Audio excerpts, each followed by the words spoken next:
These instructions will show you how to use SketchUp models and create them for use within LandMentor. As long as a 3D model can be saved in a collada file, a .dae format, any 3D package can be used. We chose SketchUp because of its ease of use. We also recommend not the free version of SketchUp Make, but Pro, because in Pro you can read an AutoCAD DWG file that could be created in LandMentor. There's an infinite number of ways you can use SketchUp. We recommend holding only to these methods and not experimenting, because over the last 5 years we have created methods that will let you create the model very fast with enough detail in a site plan to be very impressive. In your system, read the SketchUp example that came with these instructions. When you first call up the floor plan, you'll see the gentleman in the model. You want to take and remove him. You might have to explode the group in some cases, but in this case it isn't a group yet.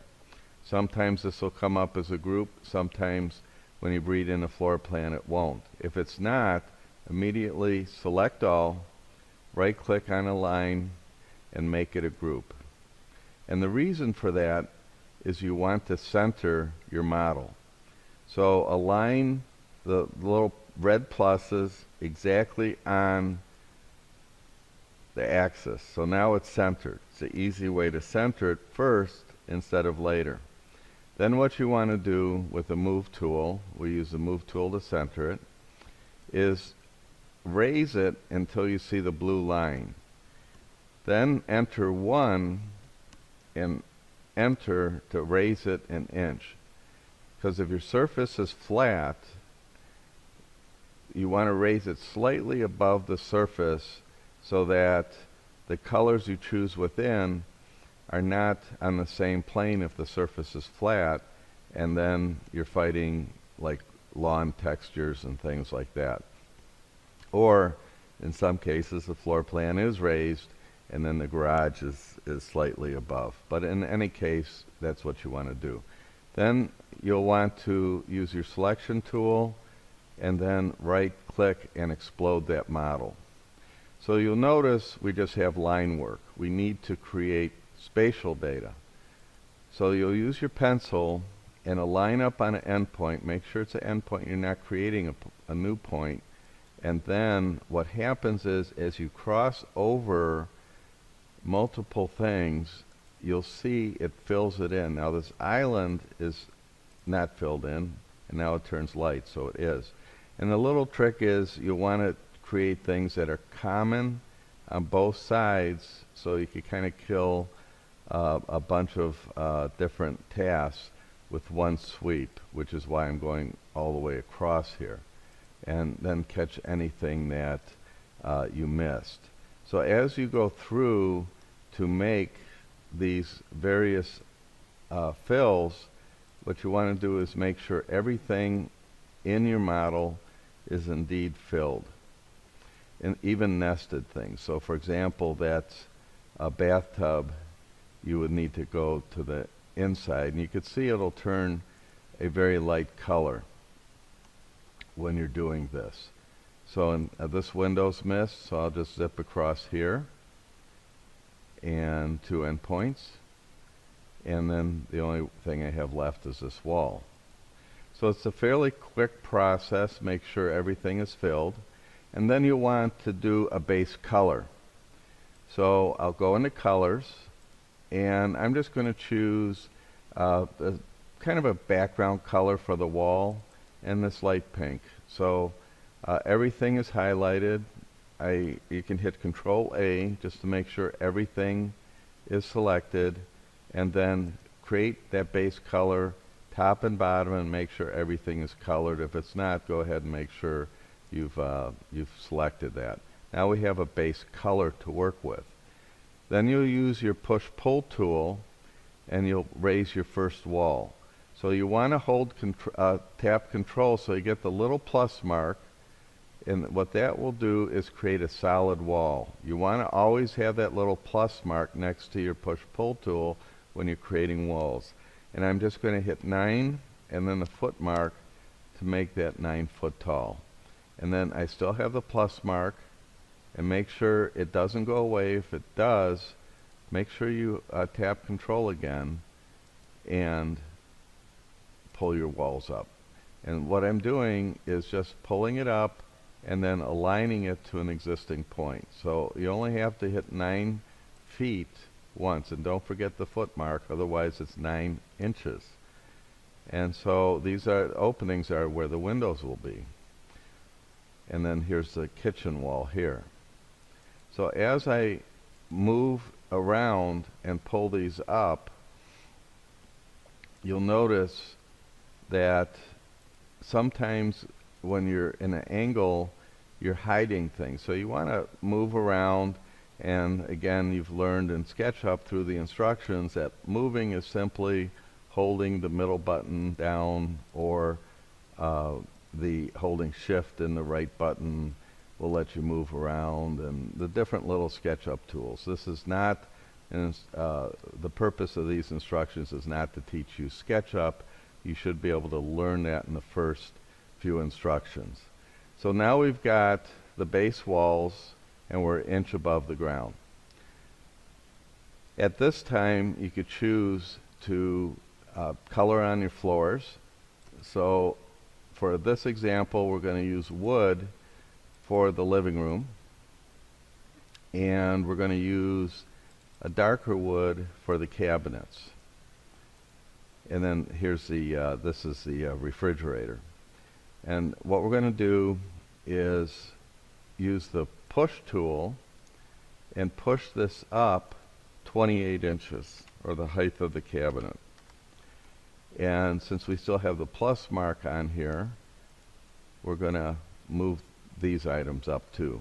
Now this cabinet is where the cabinet. This is the overhang for the dining to seating area. So we just wanted to move this up. I could go ahead and erase tool and reach these little corners here and just erase out the lines. And now we've got that cabinet. I'll go ahead and paint that. And we've got the basis to move our countertop up. So the countertop, I'm just going to use stone and a texture, and that's going to be our countertop. I'm going to put the push tool, move that up by 2 inches, and this up by 2, and this up again by, and I just reached over there for the same height, and then erase this little line here, and now I've got my kitchen counters.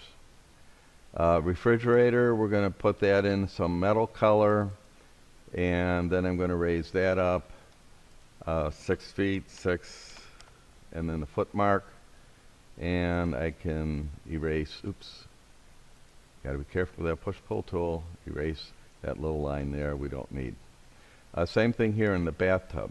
So bathtub, we're going to take the color and just give it kind of like an ivory color, and we'll have the wall of the bathtub, and we're going to raise that floor just a little bit, and the bathtub, create a little bathtub in there.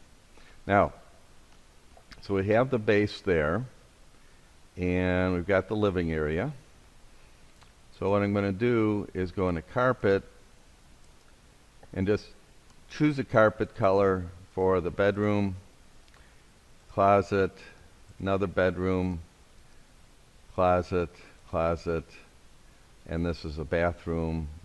Put one in the closet there, and then in the bathroom some tile, and create some tile floor for the bathroom, and so we've got that.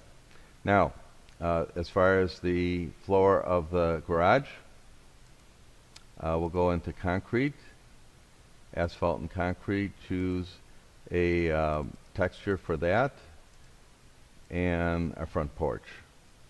And I'm going to go below too, because what if this is a walkout and the ground is not flat? So I'm going to make that concrete. I'm going to use the push-pull tool, make sure the plus mark's there. I'm going to pull that down by 4 and then the foot mark. Same thing here, just take and reference that bottom, and now we have the bottom of that. You could use the push-pull tool. We'll do that later for these columns and for the lower levels. And now here's where we put in our windows. And for this, I'm just going to look at my architectural rendering and reference approximately where these windows are. So once you put your reference on these windows, it'll automatically kind of tie to that area. Now these windows will have the same height coming up. There's going to be a sliding glass door, but we're going to put that height in there, this one, and then these 2 windows. So our base is going to start, and I'm just eyeballing this, by the way, because for this purpose, you can do that. And then, you know, when you're looking at a site plan, we're not creating architecture for a whole, just one lot. You're using this multiple times. So this is a bedroom, and let's say these windows, let's say you have a dimension, and these windows start at 24 inch. So I'm just putting my pencil down here, going 24, enter, and then it creates a point I can use because that's 24 inches. So now I have a base for that, and that's going to be the same here for this window. That's going to be a sliding glass door, and it's going to be the same here for this window. The kitchen's higher because of the countertops, and the bathroom's going to be higher too. So we've got the base for the window. Use the push-pull tool, and then when there's only one window, you could just pull it and then reference the line. Make sure you stop and it says on edge. Okay, see it says on edge? Now this one had to go all the way through. So I'm going to undo the push-pull, make sure I have the plus mark, and then bring it all the way through. If it's only one window, you could do on edge. Again, plus mark all the way through. One window on edge. Let's take a look at that. Make sure sometimes you have to move it a little bit. And then multiple windows. Make sure you get the plus mark, and then you can pull it through. So that's how to do this. And then this one, you see where it stopped at that one line? And you can't go any further. So we'll hit undo, because that's it'll stop at an existing line. So I'm just going to hit the plus mark instead. And now we've got the windows. So now the task is to erase these little lines here. So you want to erase them on the edges. Be careful that you can zoom up enough that you're not erasing too many other things. So we've got that big bedroom window, this big bedroom window, and you'll want to erase these. Now I'm not going to bother erasing them on the inside. I could, but you're not going to see them once they're in LandMentor, and so it's just extra work you don't have to do. Now look out for something that doesn't look right. So for example, you see this thick line? If I erase this, that could be a gap. See that? So I'm going to hit edit, undo. There was a problem where something didn't align. This is very typical when you're reading in AutoCAD and things aren't exactly in line. And this is the kind of problems that can happen, and they're very difficult to edit out later. And that's why we were showing you that you'll probably want to put this in first, not from AutoCAD, but actually manually in LandMentor to prevent those type of things from happening. Now at this point we've got a good base, we've got our window openings, And now what I'm going to do is I'm going to pull down my other walls, again the plus mark. I'm going to pull them down 8 feet.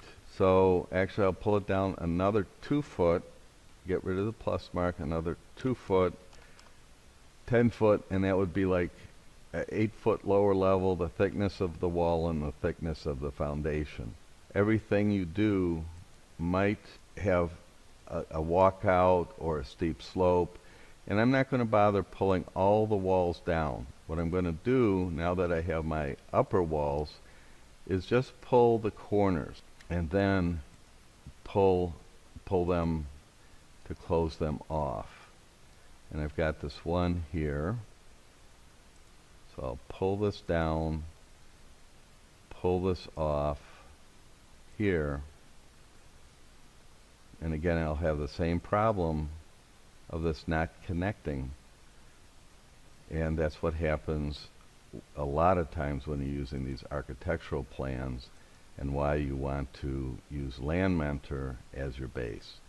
And what this will do is just create my solid lower level walls.